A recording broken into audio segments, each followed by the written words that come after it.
সুপ্রিয় দর্শক, এখন আছি পেঁপে বাগানে। পেঁপে ভাঙার জন্য আসছি। কাজ ছাড়া কোনো ভাত নাই বাংলাদেশে, সেজন্য কাজ করতে আসছি। তো বিশাল বড় পেঁপে ক্ষেত, বিশাল বড় বাগান, কি দেখাবো আপনাদের। বিশাল বড়, মিনিমাম 20 পাখি হবে।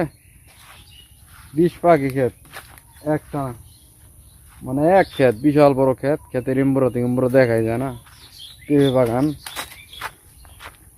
তো এখন আসছি তেমুর দিকে, একটু এদিকে। এটা পড়ছে আপনার গরম চালা। এই দেখেন কত বড় বড় পেঁপে, দেখেন। একটা পেঁপের ওজন হবে আপনার মিনিমাম 5 কেজি, মিনিমাম 5 কেজি হবে। তো পেঁপে ভাঙার জন্য আসছি এখানে বাগানে।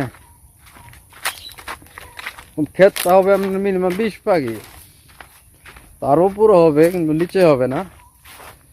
20 পাখি ক্ষেত। তো ধন্যবাদ সকলকেই, ধন্যবাদ।